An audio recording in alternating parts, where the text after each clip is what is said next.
Oh. Saying words. Words. More words.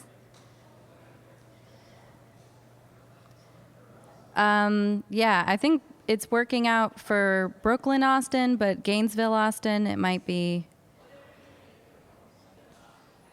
Oh. She Saying says that she's words. not seeing Words. anything. More words.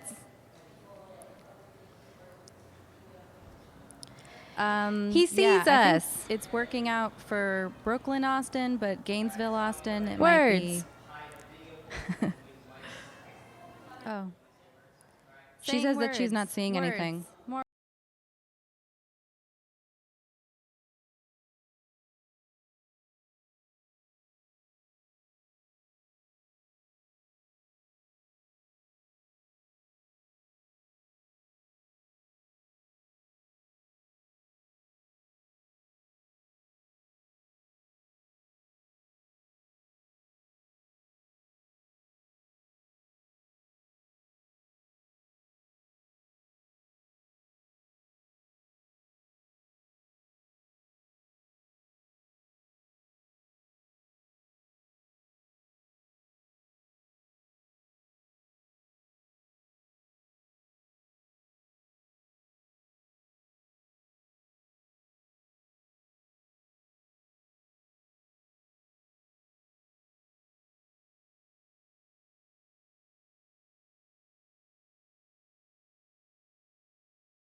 Testing. Testing, testing. Ost. Gainesville Ost. If you can hear me, send me a text message so that we can be sure that, yeah, so if you can hear this, text me so we are sure that you are picking up the audio on YouTube Live. Please.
good, Al.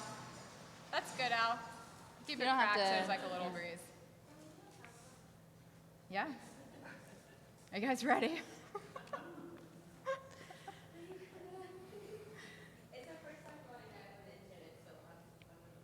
We are. You tell me when.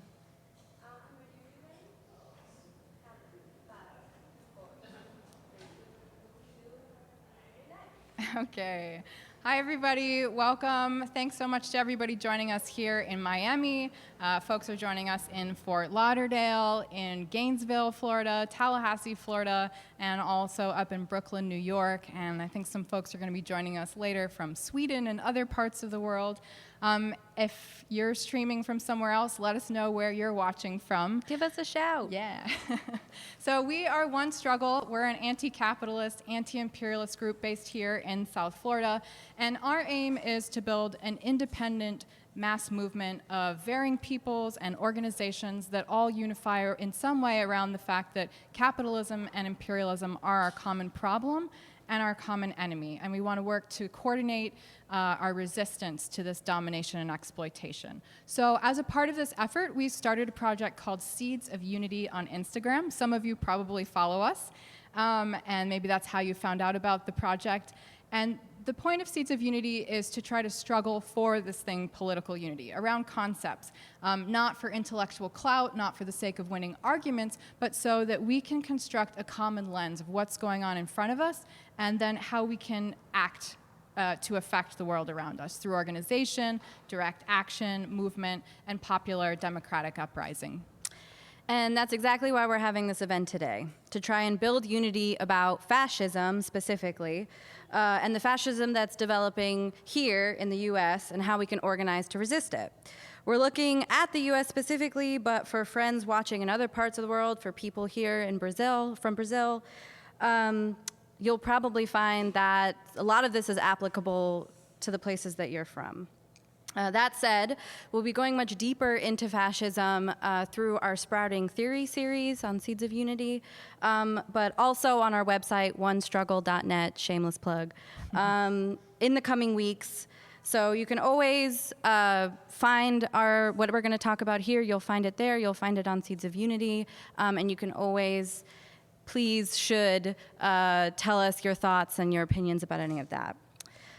So here right now, we're going to give a brief presentation, about 30 minutes, and then we'll have a discussion that everyone from everywhere can participate in. So we'll take questions from IG Live, YouTube Live, and here in the live audience.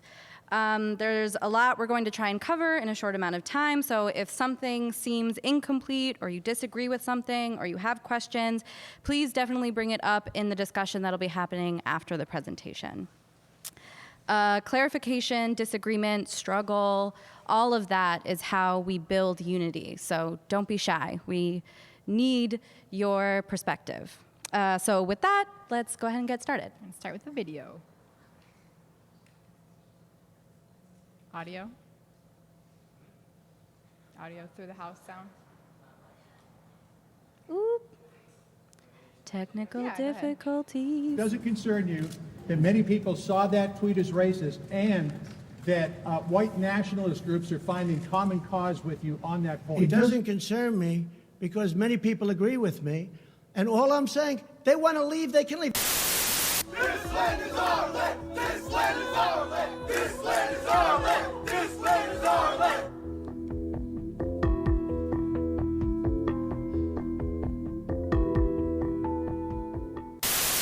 Before his stint at the EPA, Wheeler was a coal lobbyist, a job he took after working for arguably the most anti-science and anti-EPA senator from Oklahoma, Republican Jim Inhofe. In case we have forgotten, because we keep hearing that 2014 has been the warmest year on record, I asked the chair, you know what this is? It's a snowball, and that's just from outside here. So it's very, very cold out. Some people are calling for a local high school principal to resign. This following a Palm Beach Post article that showed emails from 2018 between a principal to a parent questioning if the Holocaust really happened. Some breaking news out of the Justice Department. The Attorney General, William Barr, now saying the federal government will resume the death punishment after nearly 2 decades. Alabama recently passed one of the most restrictive abortion laws in the country.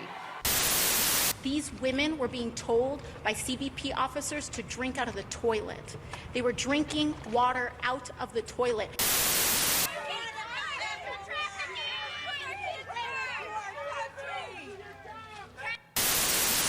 No, you know what? You're creating violence by your questions. You know, you are creating you. The fake news is creating violence.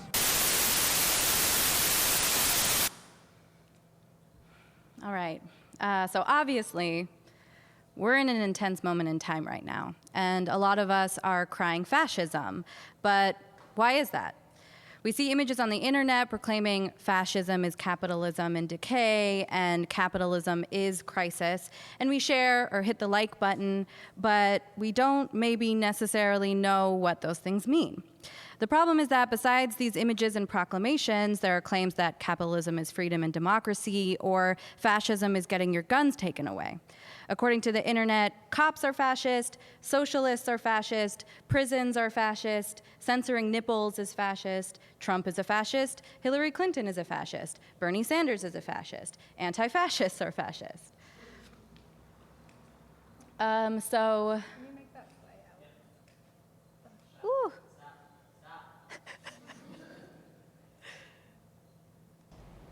You keep using the word. I don't think it means what you think it means. It can all start to feel a little insane, kind of like this PowerPoint presentation. These seemingly ahistorical and wildly contradictory claims can tell us two things. Most people don't seem to know what capitalism or fascism really is, and most people can't distinguish between the expressions of something and the core of a phenomenon.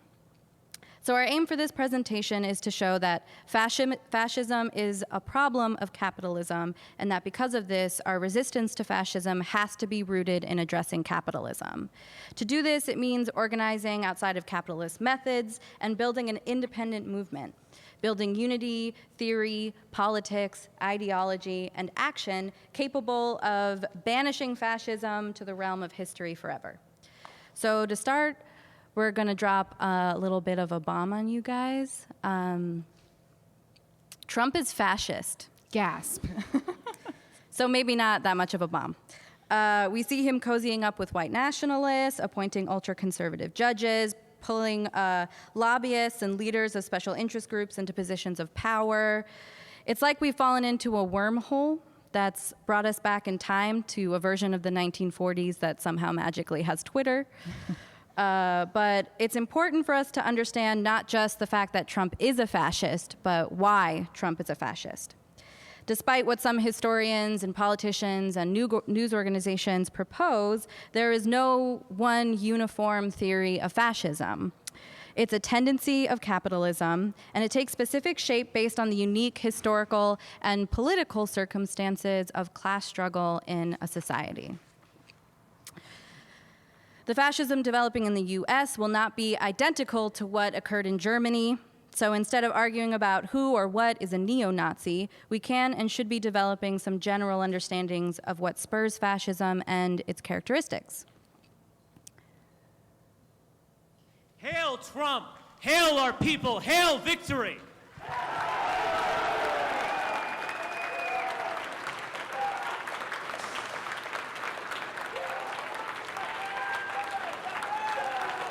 So, looking at Trump and those scary-ass motherfuckers, and the rest of his social base, we can identify what we know are expressions of fascism. When we see white nationalists, anti-Semites, and arms of the government becoming increasingly militarized, we are correct to identify fascism.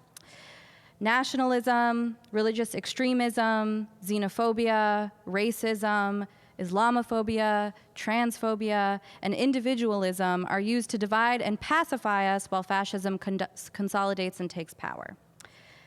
Fascism requires a repressive state, brutality, increasingly antagonistic divisions, and the retraction of democratic rights in order to work.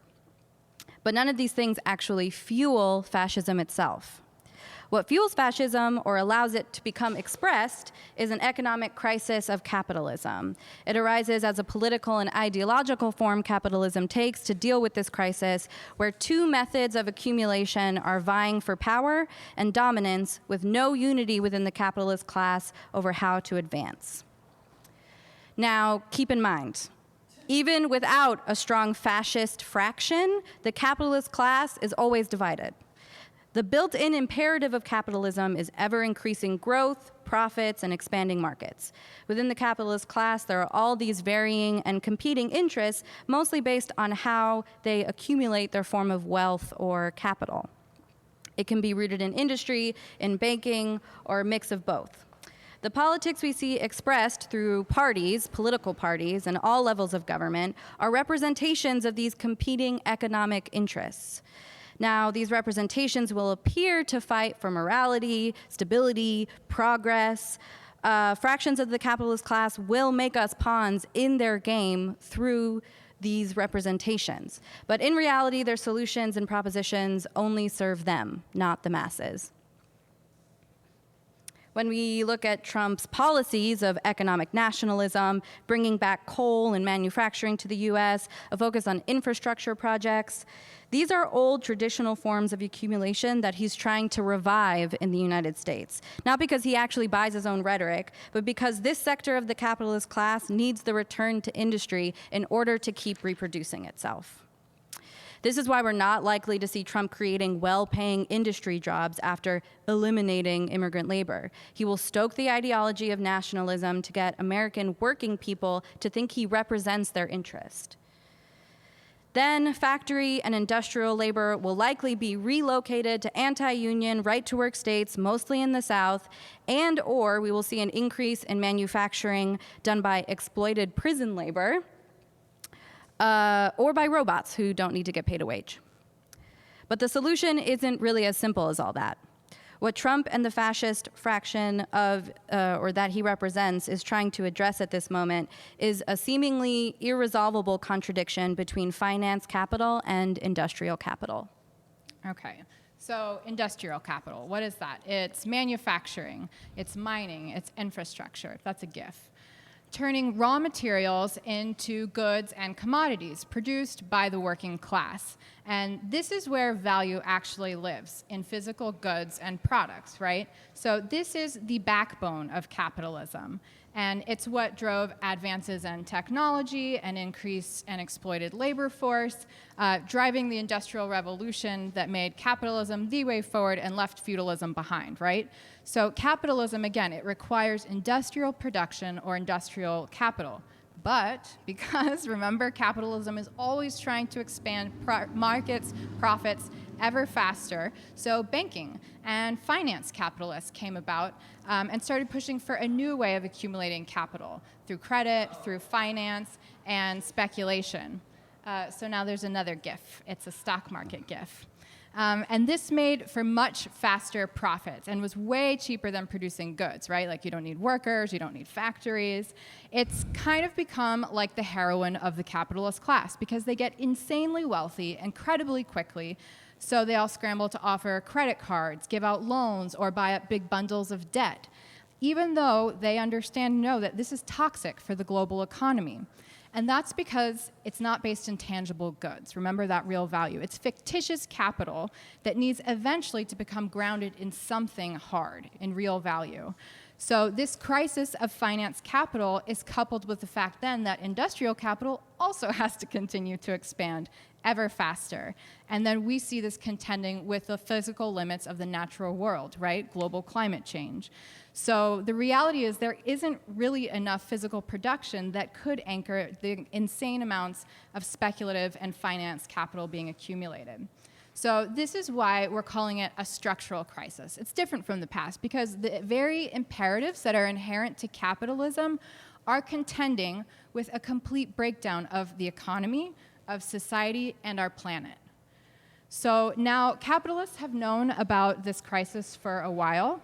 We want to advance the slide, but they are divided over how to resolve it. So as they work to navigate their differences, compete, mudslinging battles, they lean on us trying to rally us to one side or another with healthcare for all or gutting Obamacare, right? The Green New Deal or destroy big government. Immigration reform or build the wall. So the reality, though, is none of these alternatives actually get to that core of capitalism and that crisis that we just outlined. That's the core of the problem. So each of these alternatives ultimately will reinforce some profit interest of a sector of the capitalist class, while encouraging us, the people, to stay focused on the expressions of capitalism rather than capitalism itself. So next slide. Sure.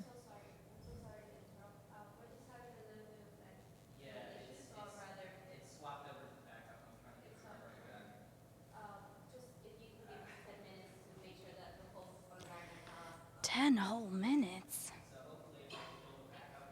So this is when you guys can boo or throw tomatoes, or maybe we like do a song and dance. Tell us we're I don't wrong. know. Tell us fascism is the answer, because people really tell us that shit. So thanks for bearing with us. Technical difficulty. Feel free to grab a cold water if you want a water. Yeah, sorry, when we bring that door down for the light, it kind of makes it a little warmer. That's why it's called the hot box. Yeah. So we're not live right now, correct? Or Okay.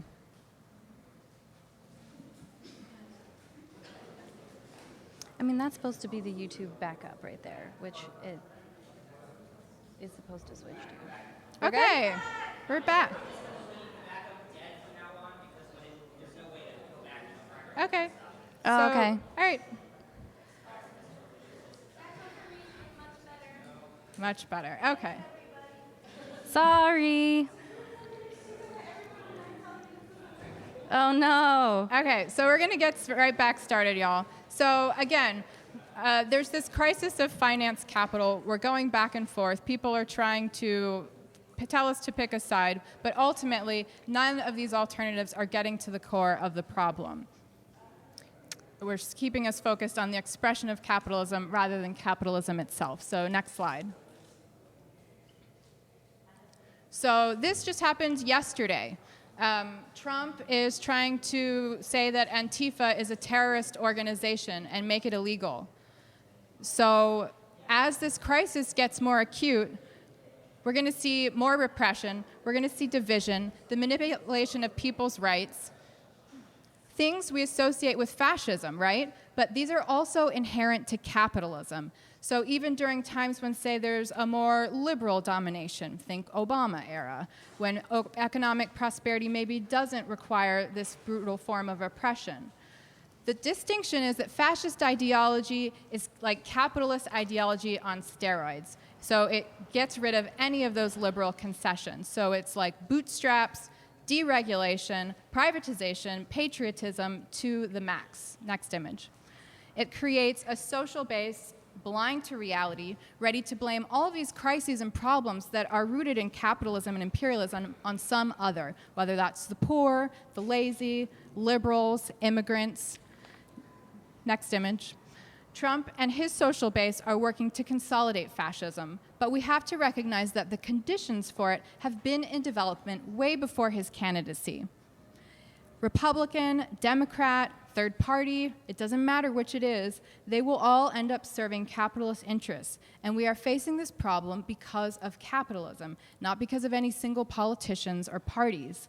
So the reality is that as long as we live in a class-divided society like this, these contradictions of domination and exploitation, all for the gain of the capitalist class and their ever-increasing wealth, we're going to keep repeating history. So we've got to break out of it. Okay, so to sum up a little bit, fascism is consolidating, and capitalism is the root of the problem. The next thing we have to recognize is that we can't use capitalist solutions to resolve the problems caused by capitalism. That means that new markets and voting them out aren't real options for us. We have to resist the capitalist alternatives that are represented by electoral politics. We're facing this situation because we've become disorganized as the masses or the people. We're disorganized against what we should be, which is a meaningful social force. We've handed our power over to people who don't represent us rather than wielding it ourselves. Now, we were talking earlier about how the capitalist class is always divided. Elections under capitalism are for resolving that division and the internal struggles among the capitalist class that arise out of those divisions. Those elections distract us with secondary differences rather than focusing on the fundamental problem that society is facing. And you can't just vote out fascism. Trump and company have worked to fill lifelong appointments in the judiciary system and have galvanized a social base who won't just go away because Democrats are elected to office. Remember, fascism has come about due to the economic mess that capitalists have put us in. And none of the Democrats' policies or proposals for health care for all, immigration reforms, and women's rights actually address this. We can see representatives like Alexandria Ocasio-Cortez or Bernie Sanders as perhaps well-meaning, but they're not in office to dismantle the system that pays their paychecks. They also don't have the kind of perspective to resolve the contradictions coming to a head right now because their solutions mostly focus on, again, expressions of capitalism and fascism rather than the core of those phenomena themselves. Okay, so what do we mean by that? We're going to dive a little bit more into this kind of abstract concept of addressing expressions of a thing rather than the thing itself. And so this is important. We're re-emphasizing it because if we want to hit the mark with our organizing and don't want to be funneled down an unintended path, we have to make sure we're getting to the core of the problems we're trying to address, right? So we talked a few minutes ago about how industrial capital, it's the backbone of capitalism, right? Because it's the only thing that can create real value. And that value comes through the process of exploitation. Capitalists drive wages down as low as they possibly can and take the lion's share of the value produced in that process for the commodity.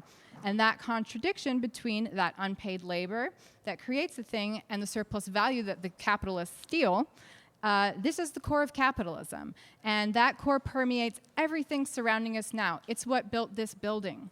It's the clothes we're wearing, the chairs we're sitting in, the universities we attend, our cell phones. This process permeates all of it. So here in the US, because of imperialism and the offshoring of a lot of production, we don't see this as much. So we're kind of separated from this production process. And this means often that we tend to focus on other aspects of capitalism that are removed from the core, even if they're related to it.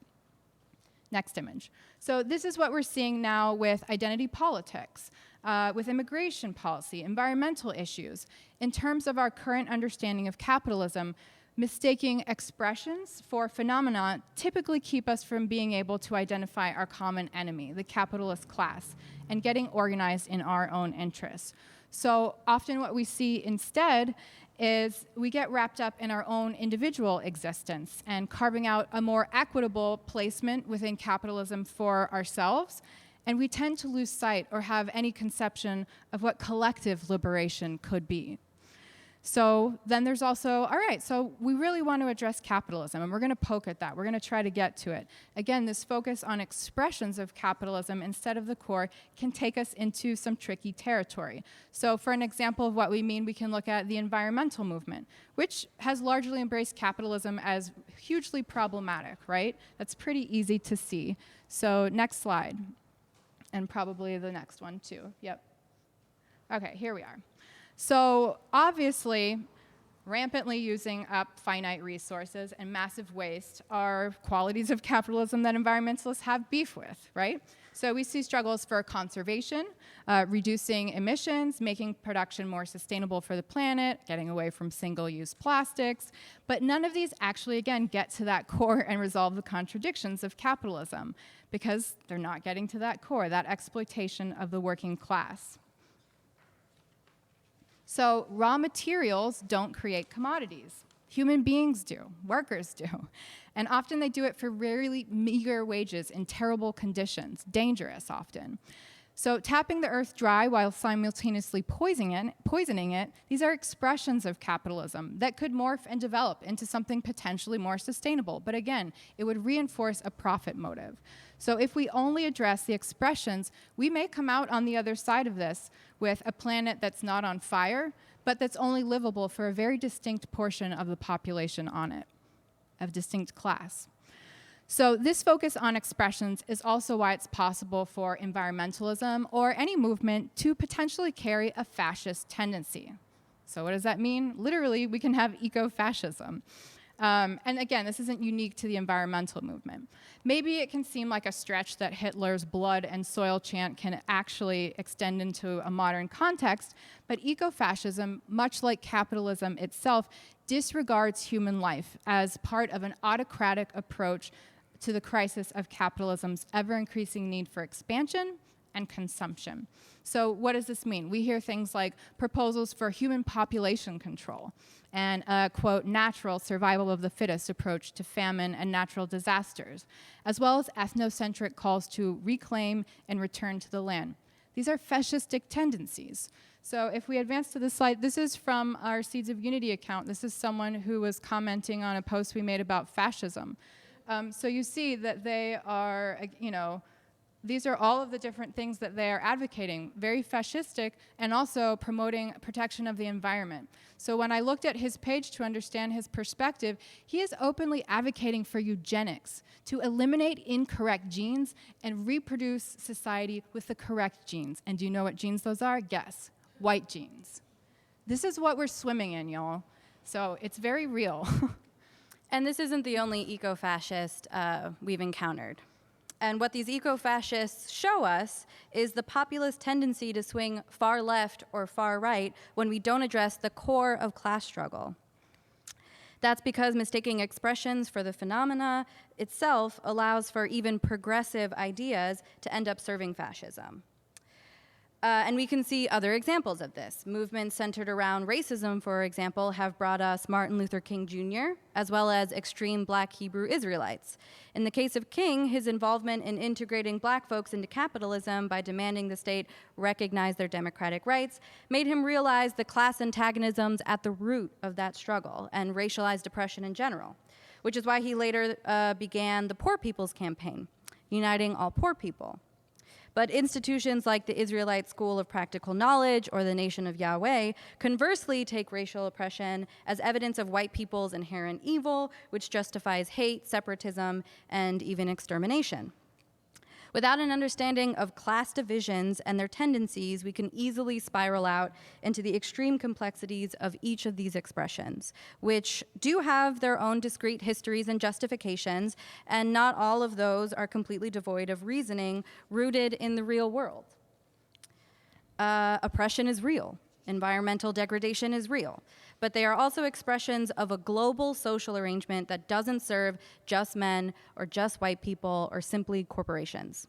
Capitalism and imperialism have historically constructed different facets of oppression and exploitation in order to divide us, to dominate us, and keep us disorganized so much so that we can't even agree on what has its boot on our throats.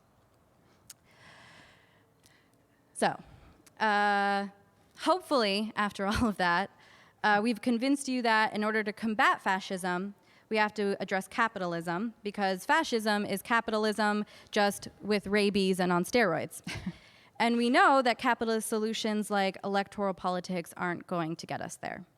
We have to address the core of our issues, which lie at the core of capitalism itself.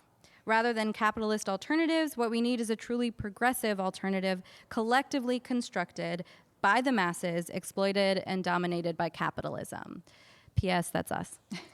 And we can do that by combating fascist and capitalist conceptions and ideas, and by asserting our political power as a unified social force. Okay, we can all go home now. We did it. Just kidding, it's a joke. It worked, sorry. Yeah, no, that's not the end. That's not the end. So just kidding. Because this is not work that we can do on our phones or on our computers. There is no number of books you could read or Instagram and Twitter accounts you could follow or protests that you could attend that will lead to the mass movement we need to confront fascism, capitalism, and imperialism. Yeah, there you go. Nope. Stay. Oh, yeah. So, yes. To be capable of resisting fascism, This is the scene playing out in cities across the country. Neighbors taking on ICE agents. In Nashville, they formed this human chain, successfully blocking 2 immigration agents from taking away a father who's lived here for the last 14 years. He was inside the white van with his son. All of us just came together and we did the right thing. We would have did it for 1 million other families. We'll do it today, we'll do it tomorrow. New rules from Homeland Security mean that as many as 300,000 unauthorized immigrants now have a greater chance of being deported. The government is expediting deportations for immigrants who can't prove that they've been in the country for at least 2 years.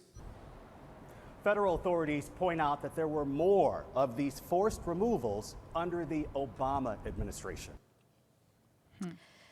So, the forces that we're facing, forces like ICE and other arms of the state, they require us to be organized, to be capable of resisting fascism while also working towards a new arrangement of society. We need organization. It cannot be done individually.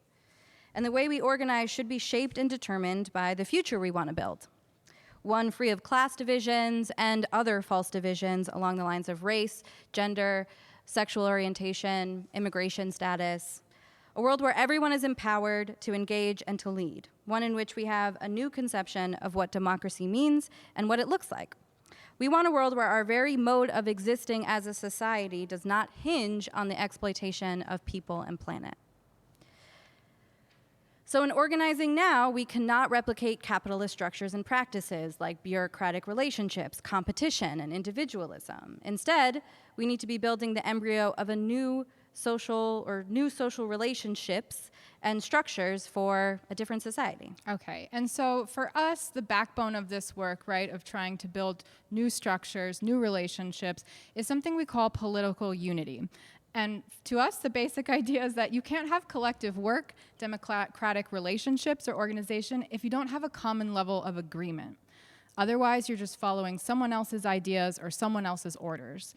And we've got to understand where we agree and where we disagree, and then build our common work on those areas of agreement. And then we go out into the world and we test those ideas, and we learn together, and we do that over and over. The process is dynamic and never ends.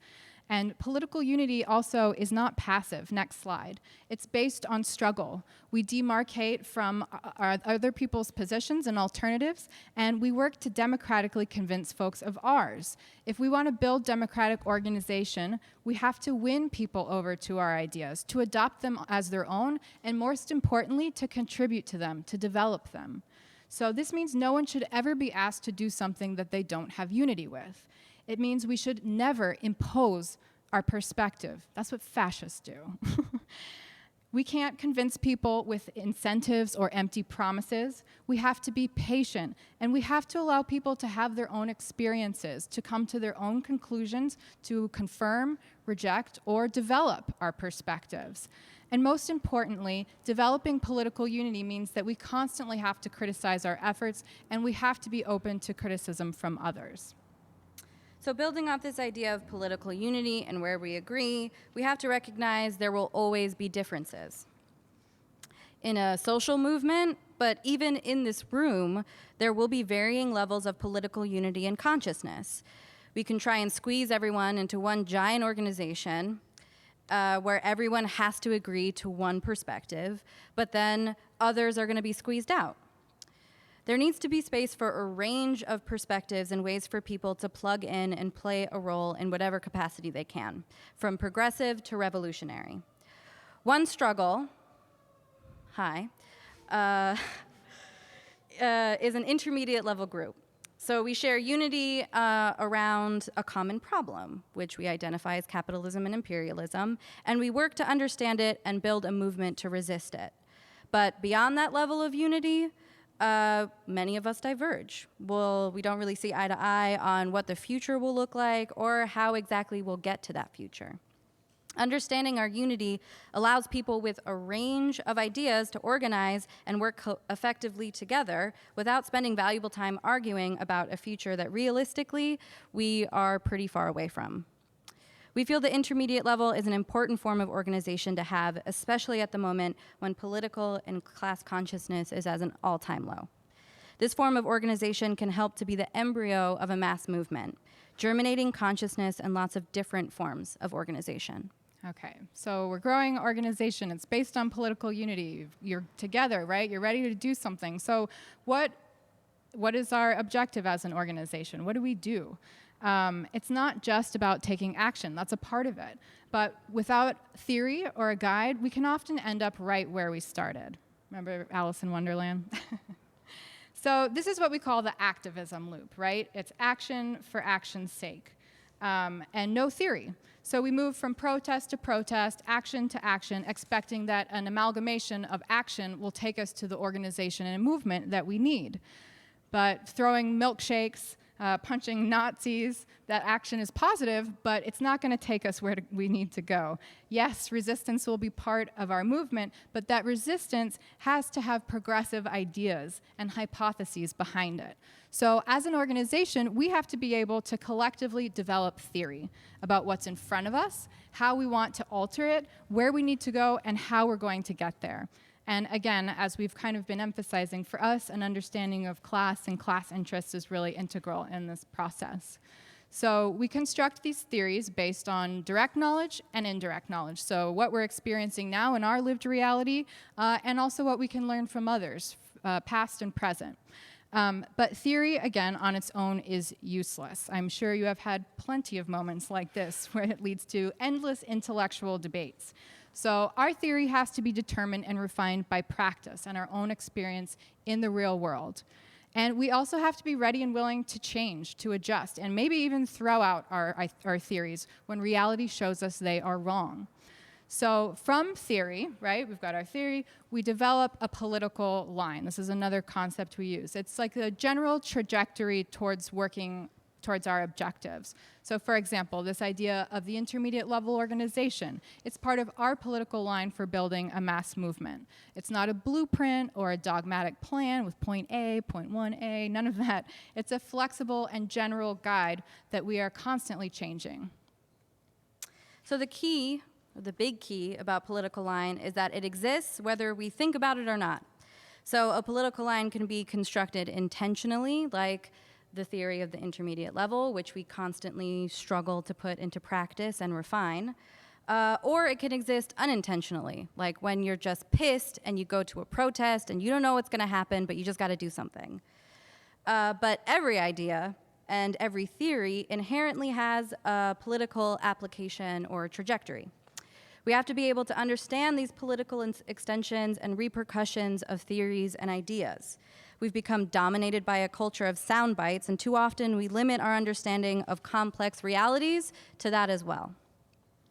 On the internet, at protests, we find slogans to address our problems, but we rarely think about the theory underpinning these slogans and the potential political lines that can extend from them. Shut it down, abolish ICE, workers of the world unite, save the planet, destroy capitalism. But how do we make any of these things happen? There are a myriad of interpretations and methods of accomplishing all of these things, and some of those methods will take us in directions we really don't want to go.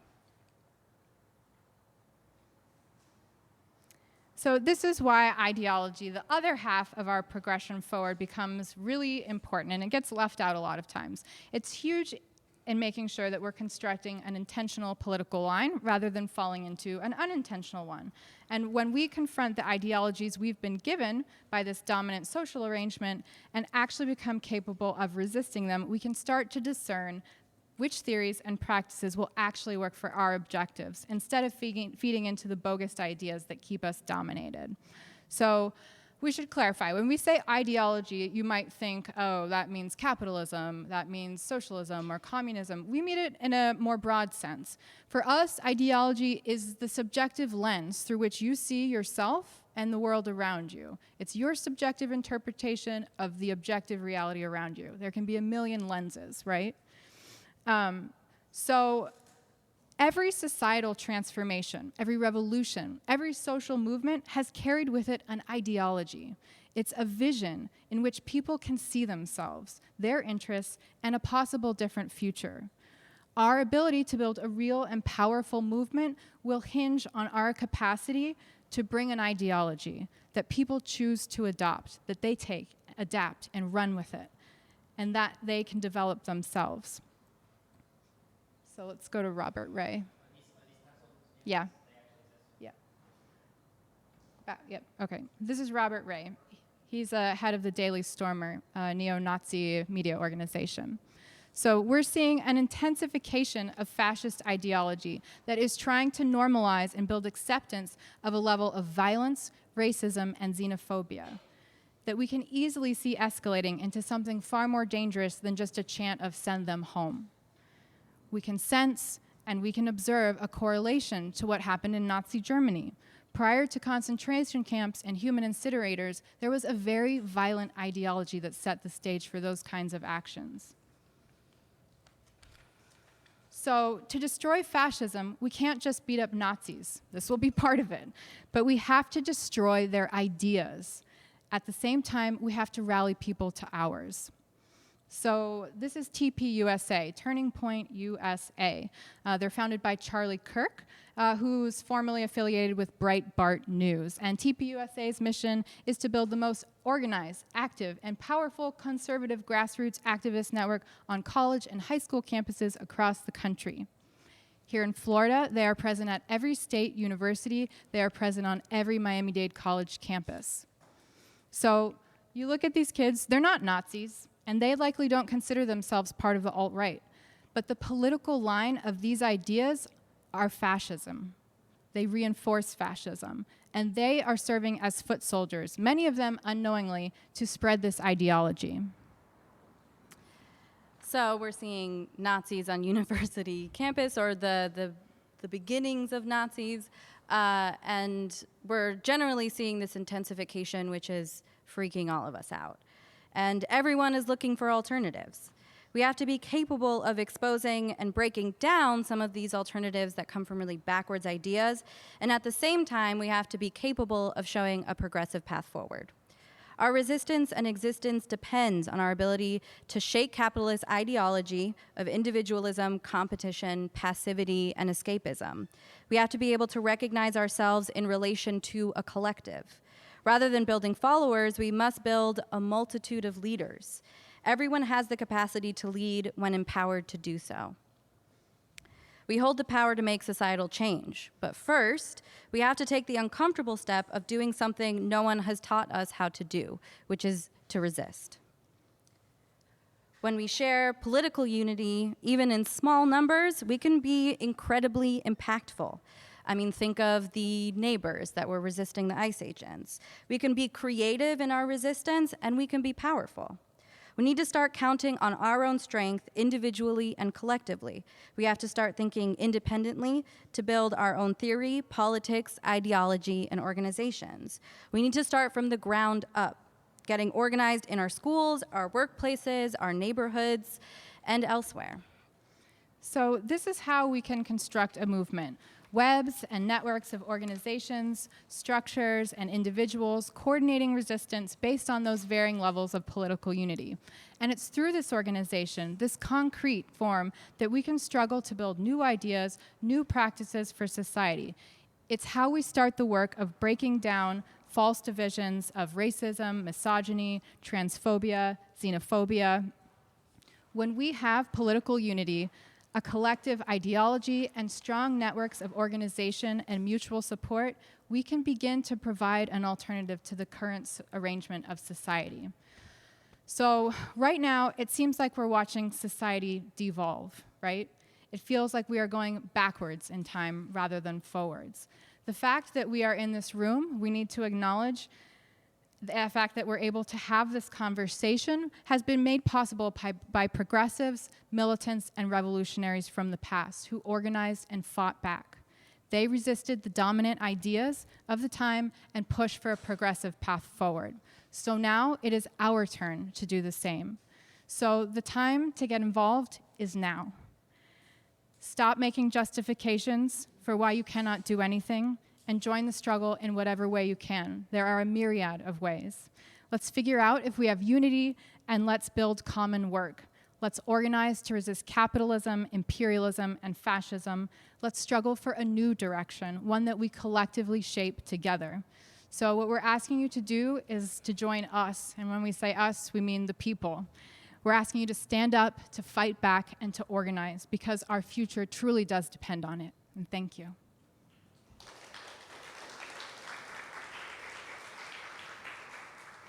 That's the for real end. So with that, we want to switch over to a discussion, and we want to call it discussion because we don't want it to be it's not a question and answer. It's thoughts, criticisms, what you're thinking. So we're going to do this between, I stepped out of the live stream. We're going to go back and forth between, like we said, the live room here in Miami and then folks online. So if you're watching online, enter your comments either on YouTube or on Instagram Live. So does anybody in Miami want to lead us off? Thoughts? It can be just like a raw emotional response, a criticism. Okay. Do you mind coming up to the mic?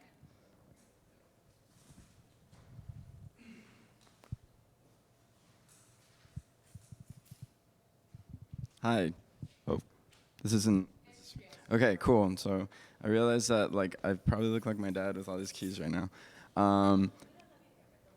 Okay, wonderful. Hey. So I'm from here, and I'm working with different groups and organizations, and I have a lot of the same kind of struggles internally, thinking about which group do I belong to, and it's kind of it doesn't really make sense to me. A lot of the times I feel like I love all these people, and all of their ideas make sense, whether they're anarchists or whatever, anti-imperialists or socialists or communists or whatever. I think for the most part we understand. So I feel really comforted knowing that I can be in Miami and I can be in my home, understanding that there are people who are having this similar kind of internal dialogue, I suppose. And I absolutely agree that we should be organizing, and we should be doing that under a democratic process. I don't know that's a really loaded term, but it just to understand that we should all have an equal voice. And again, all of these are going to be loaded terms, but I would love to see it where people like us and people who are struggling and people who are on the street and people who are not represented generally have a say in how the city is run, because right now we're going in a really, really, really bad direction, to say the least. And so I feel very touched, and I'm very grateful for the space that you've created. Thank you. Thanks. So I guess I just wanted to respond. I agree, and I think that, to actually accomplish what you're talking about, where Miami is run by us, means that we really have a lot of work to do. That takes a lot of organization, right? It takes centralization. It takes understanding where we agree. It's going to take some struggle, right? So we need to be practicing and exercising that muscle now. You said there's all of these groups, right? But do we know what each other are doing? Do we know where we agree, where we disagree? Where can we coordinate? Like here in Miami and wherever you're watching from, there shouldn't be one political event today, right? There should be an event today. There should be one tomorrow. There should be one next week. They should be going off all over. And we should be coordinating that together, right? Because somewhere there's some level of agreement that we can operate on. Again, there will be differences, and those are our strength as well. But we have to start moving forward, because otherwise, we're going to sit here watching people develop our city as we're sinking, and sit here twiddling our thumbs saying, oh, we should do something, right? Any other thoughts? Questions from online? Okay, Rose is going to read an...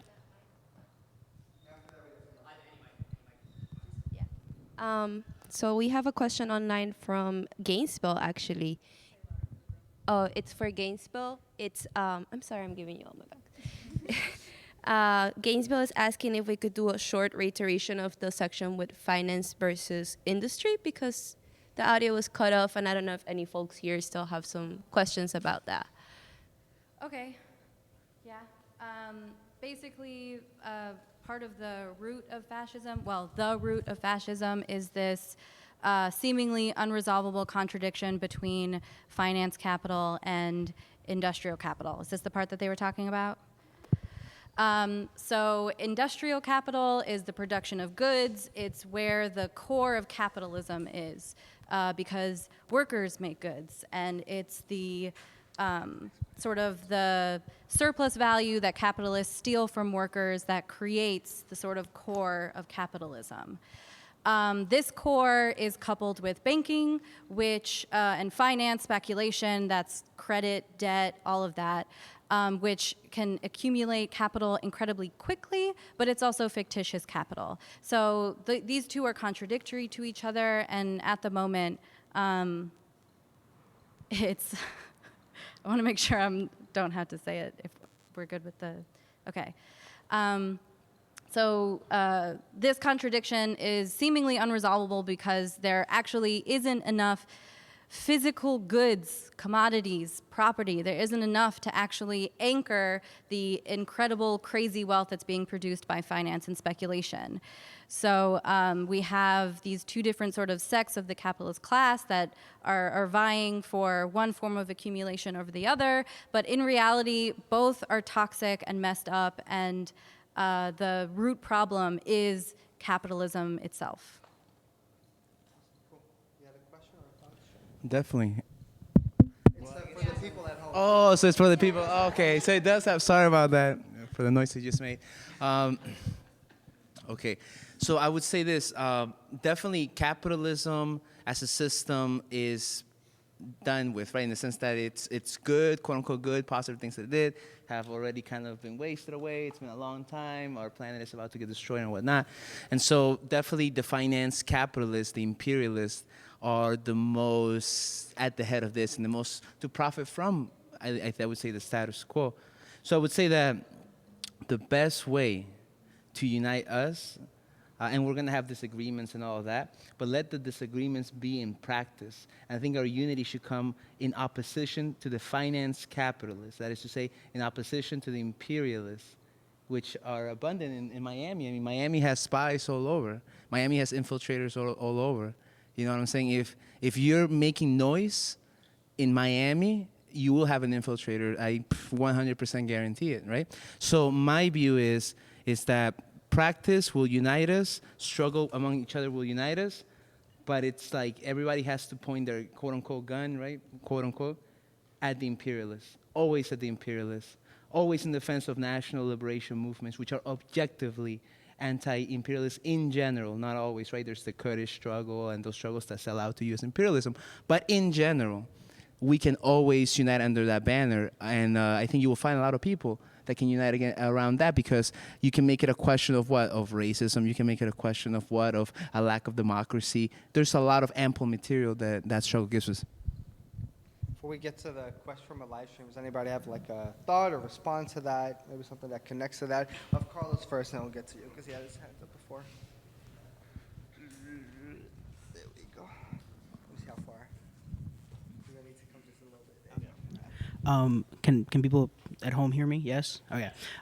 So I wanted to add, because I think someone had initially like a question about finance capital versus industrial capital, and I just wanted to provide some like I guess concrete examples of points with that, like the 2008 market crash, wherein we had people essentially creating these like stocks that were filled with like people who did own homes, and it was in some way tied to homes, but not entirely objectively tied to the homes. So the finance capitalists thought that, you know, the old saying is it's like it's safe as houses. Like that's literally the way that they would describe investments, is that they would say it is as safe as a house. So they were like, well, what can we do? We can literally invest in houses and develop literally like phantasmal capital that doesn't really exist.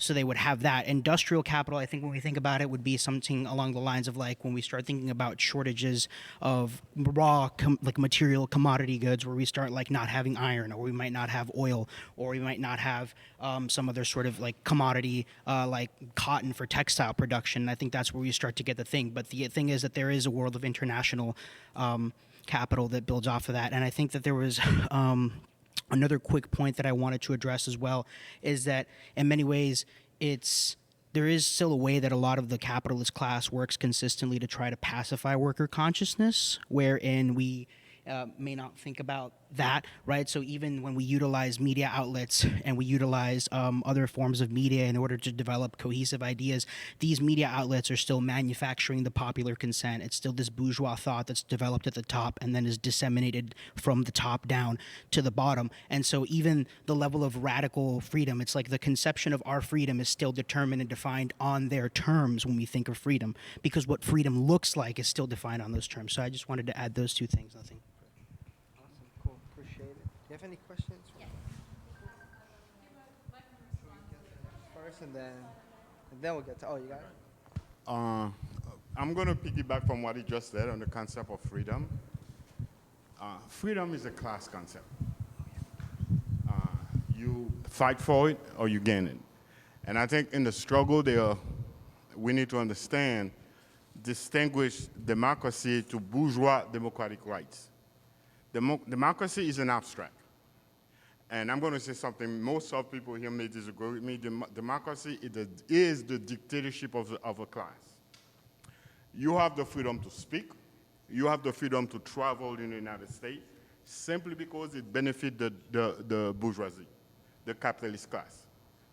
You have no power, meaning that you have no position to take a decision. You vote Obama, he says he's not going to go to war. He went to war. And what did we all do? We sat on our asses because he's got the power. We ain't got shit. Power is holding, controlling the society in a way in your best interest. So democracy is the dictatorship of a class. Now, under that democracy, we have democratic rights. For example, the 6-hour movement, the 8-hour movement, the minimum wage, is a democratic right. We fought for it. The civil rights movement is a democratic right. Black people, women, although we call this society a democracy, didn't have the right to vote. So they got that democratic right in the 50s. And black people are still, I'm sorry, I hate to use the concept black people because I don't think there is such a thing, but there's a class.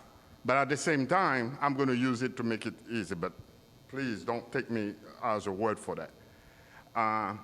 We were able to vote in the 60s, but most of us in the South didn't have that right to vote and still doesn't have that right to vote. So if we think the United States is democracy, then we are saying black people ain't shit.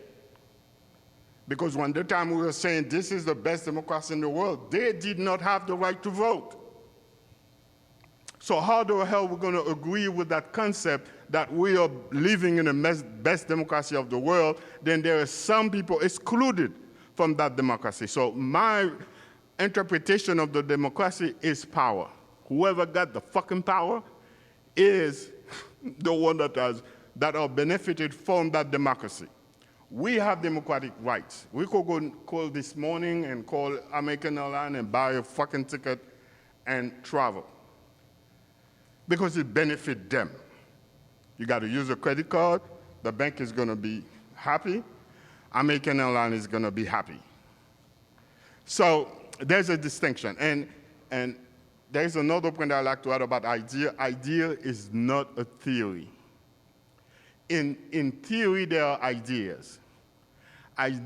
Theory is a scientific method of analyzing a reality. Okay? And we need to use that scientific method in order to have a political line. If we don't use that scientific method, there will be no political line, or at least there will be pragmatist people, activists, having action. So it doesn't mean also that theory is untouchable. Theory is alive, as well as the reality that that theory is attempting to interpret is alive as well. So an idea that was 100 years ago cannot be valuable. Same thing now. There must be some development. So theory and reality are both alive. Now the problem here in our time is the fact that theory as the reality have surpassed the theory greatly. We're all using fucked up theories that are good theory that were a foundation 50 or 100 years ago. And we are not adopting it. And nobody now knows what United States fascism look like because it is new. We can call Lenin, although they're all dead, Marx or any other theoretician to tell us what United States fascism is. It is your job, our job here, to know what United States fascism is. The fascism in Germany was not the same. Here we have some bourgeois democratic rights that the people fought or came from the contradiction between the capitalist class. And guess what? Now Trump is trying to destruct them, to destroy them, in order for him to achieve his brand of fascism. Steve Bannon said it. We are destructing what is now existing. So the immigration question is not simply about immigration, it's about destroying a structure that existed. The school system is being destroyed by divorce. It is about destroying a democratic structure in the interest of the capitalist class because it does. Fascists need something centralized. They don't need that fucking bullshit. You don't need to pray, you need to pray. They don't need this. And divorce is doing it. Basically divorce. Housing. This guy is doing it. And now there's another tendency that is really dangerous. They try to move a bunch of government entity to another state. What does that mean? So we could sit here and talk about fascism all we want. But we don't know what fascism is without having a disciplined theoretical work to see what is in front of it, what is happening now. How do we deal with it? And how do we construct a political line from what we have? And to answer this brother here, I don't think at this time there will be unity among different groups. Each group has to do their own. Unity will come. But at this time, it's not possible. Question online? Yeah.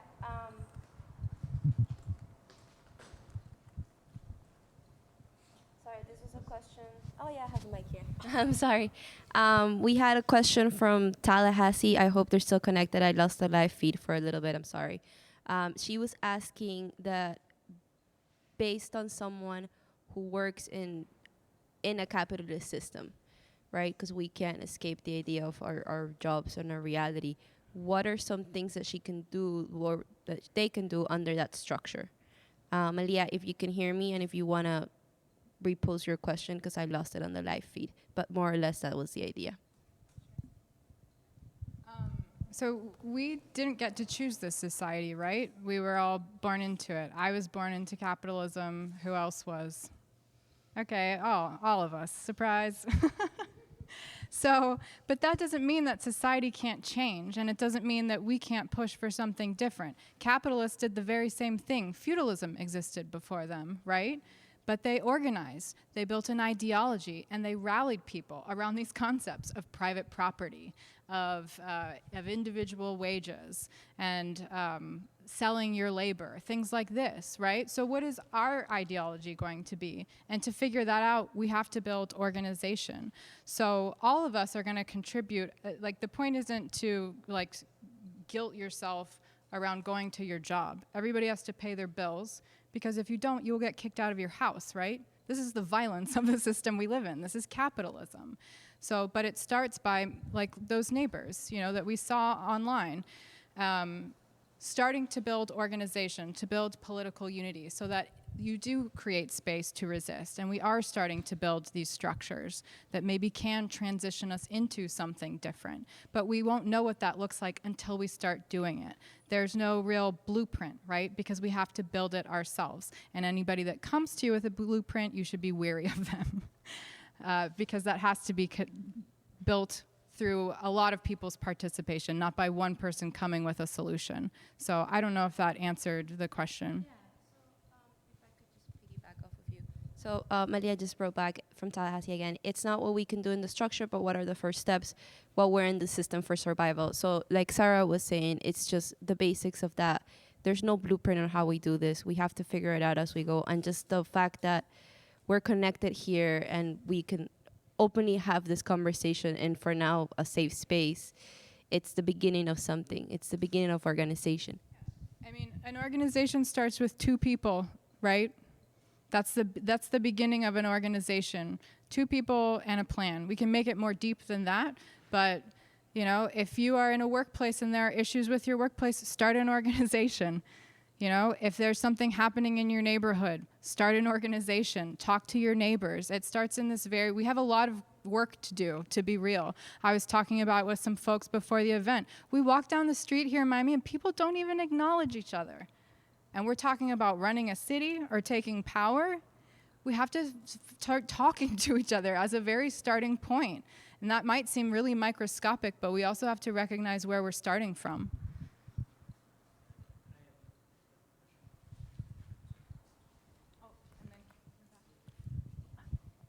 So I think that the question is like, what can we do, right, concretely, like in our everyday lives? Okay. Oh, sorry. I just didn't want to like overwhelm the mic and the people. Sorry. I think that like the question, just to make sure that I'm understanding, is like, what can we do very concretely in like our everyday lives, like seeing that like we are all in many ways like contributing to the development of capitalism if we work as like whatever sort of individual, like if we're involved in finance capital, we're involved in it. I think like one is to answer that like, and I'm going to open it with a quote, and it might not be like people who hate quoting theory might not like it, but it's like men make history, but they do not make it as they choose, right? Like there are certain historical conditions that we enter into that are not of our own choosing, but simultaneously we have the capacity and power to change it. What I like to do, and this is not going to work for everything, right? Because I don't think you can have a debate with fascists, but like there are people who are, I would say, like fascist vulnerable, like people who are starting to develop certain fascist ideas.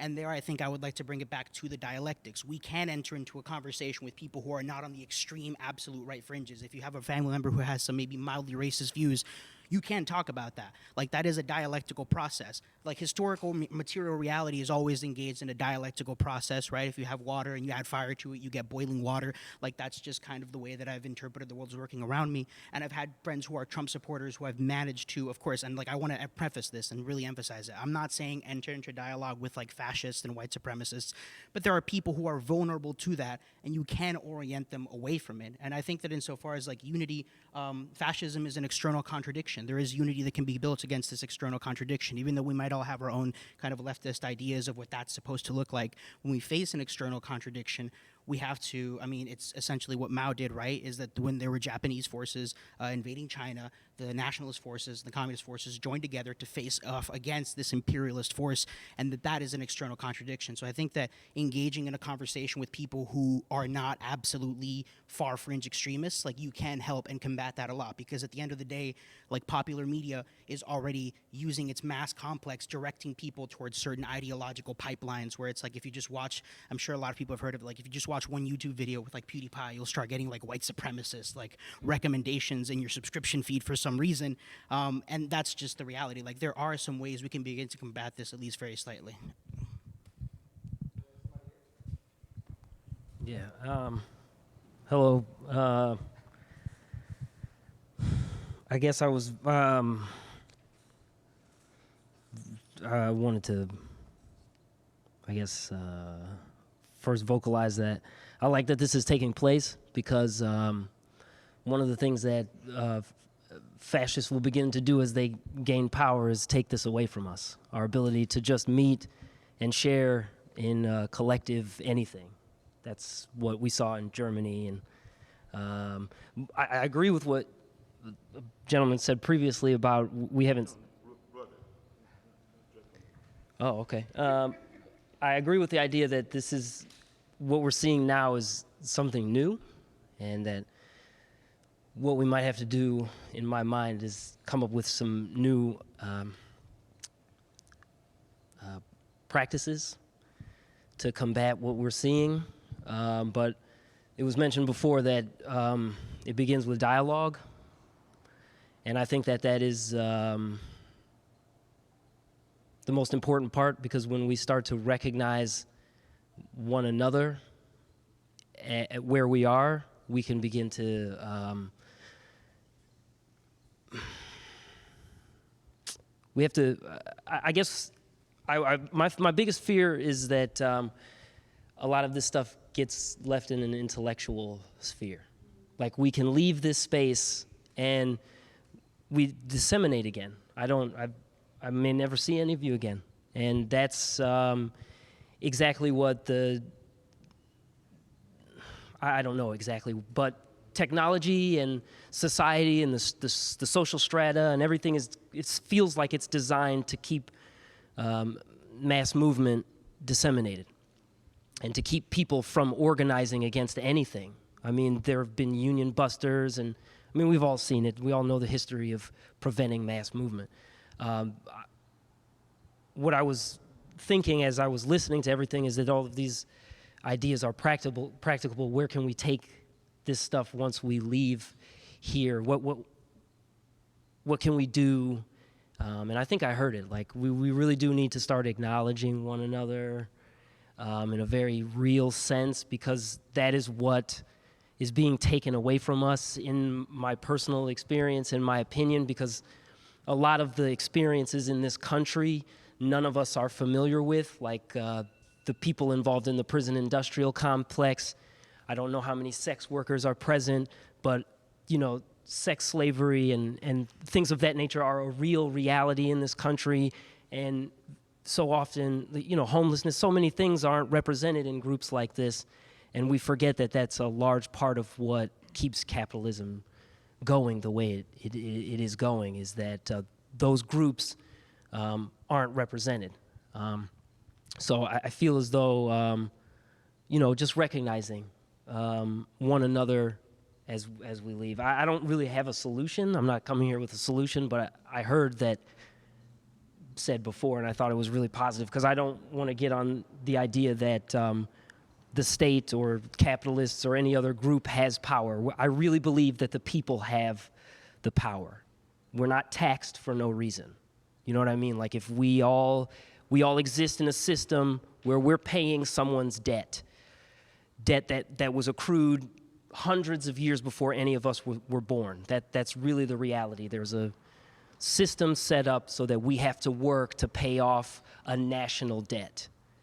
And there's something we can do about it, but it begins with recognizing individuals, because you know, individuals are the ones that are being exploited, whether it be at work, whether it be at home. I mean, some people are capable of not having to work in an office or at a restaurant or a bar or whatever, but they still have bills to pay. There's still gas that has to go into a car that has to be registered at the DMV, which means they can take it at any time. You still have to obey laws. You know, we're constantly under the thumb of a system that is really, it's based on debt. And that seems strange to me. So I wanted to not take away from what I heard before, but I don't want to say that power lies outside of any of us. There's more power here in what we could do once we leave this space than I think, you know, there's a reason why groups like this get busted up. There's real power present now. And yeah, just to piggyback off of what you're saying, I think that what we're talking about is potential for power, and I think that what I was thinking about with that first question that we got about, like, what do we do if we're all sort of enmeshed and entrenched in this capitalist system? Like, it makes me think about struggle and how we've all forgotten, or have never actually, we never knew what it means to struggle. We tried to bring it up in the beginning of the presentation. We try to talk about it when we're talking about building political unity. But a large way that we tap into that potential power is by building our capacity to struggle. And that means that if we are going to be working against capitalism while capitalism is dominant, it's going to be uncomfortable. It's going to mean that you're going to come up against ideas that are going to challenge you. It's going to mean that you're going to come up against people that are going to try and take whatever power you've managed to scrounge up. But it's not going to be a simple process where you sign up for a newsletter or follow an Instagram account and like, now you're part of the movement. It's gonna come from actually getting in front of people and struggling with them through organization. It can't happen individually. There's no one lifestyle option to like, oh, okay, I'm doing it now. You have to join a group. You know, that's just, to me, that's point one, right? Is you're not going to do it by yourself. And we can start with the acknowledgement, and that's what I kind of wanted to clarify, because I started that conversation of let's acknowledge each other. Yes, let's acknowledge each other, and then let's build organization so that we can build power, because that's the way it comes. No, I'm just wrapping up the live stream with Instagram and YouTube. Thanks everybody online for joining us. Now it's an open space for everyone to start their own conversation and discussions. Thanks New York, thanks Gainesville, Tallahassee. I believe we had some people from outside the U.S. join us as well. Fort Lauderdale. Wow, we have someone from Germany watching us. So thank you guys for making this successful. Sorry we had some technical difficulties. We'll get better as we go. Thank you.